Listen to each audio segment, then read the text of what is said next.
Bonjour, 1 heure après la naissance, il est recommandé de donner le sein au bébé.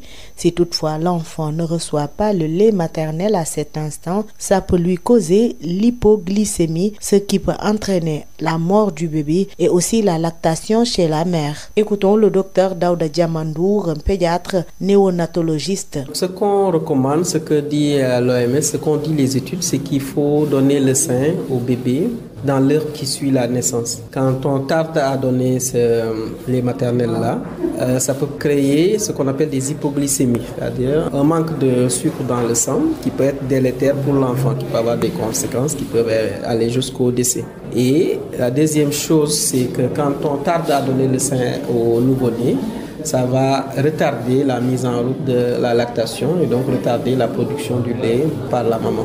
Alors les bienfaits quand on donne le sein tout de suite à l'enfant dans l'heure qui suit la naissance, ça permet non seulement de lui apporter le sucre et les autres nutriments dont il a besoin, mais ça permet également de lui apporter dans ce premier lait-là, qu'on appelle le colostrum, les anticorps dont il a besoin pour se protéger, se prémunir contre les infections. Alors quand on donne du lait artificiel, on l'appelle lait artificiel, on perd beaucoup d'avantages du lait maternel. Alors je vous ai dit tantôt que le lait maternel c'est un composant, c'est un lait qui contient des composants bioactifs, qui va contenir des anticorps, des enzymes.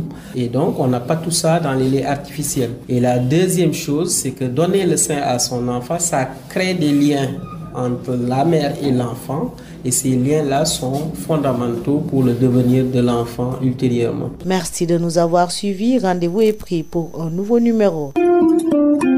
Daleen ak jàmm benn waxtu ginnaaw xale bi mu juddoo ba noppi li ñuy sàkku moo di ñu jox ko ween wi mu nàmp suñu joxul bébé bi meew bi ci waxtu woowee mën na kaa jural hypoglycémie mu di ñàkkub suukar ci yaramam loolee mën na dem sax ba jur mu ñàkk bakkanam wala lu ñuy duppee lactation ci yaay ji ñu teewlu ci docteur Daouda Diamandour di pédiatre di néonatologiste. xale bi xam nga ni bu nekkee ci biiru yaayam lépp lu mu soxla mu ngi jógee ci yaayam di dem ci moom à travers cordon ombilical bi léegi su juddoo amatul benn source pour am loolu notamment suukar bi nga xam ne mooy tax mu dund correctement. alors problème bi mooy suñ ko yéexee jox ween bi taux sucre boobu ci deretam dina wàcc continuer di wàcc te am na foo xam ne bu fa yeggee du baax mën na indi yeneen gàllankoor pour dundu xale bi. deuxième chose bi mooy soo ñu teelee jox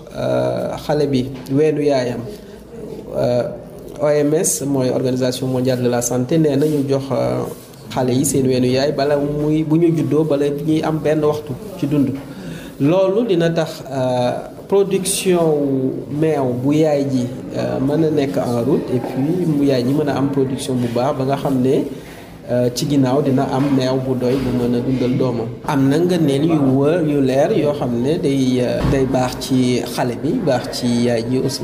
jaajëfal naa leen ci déglu bi dig daje ci beneen numéro.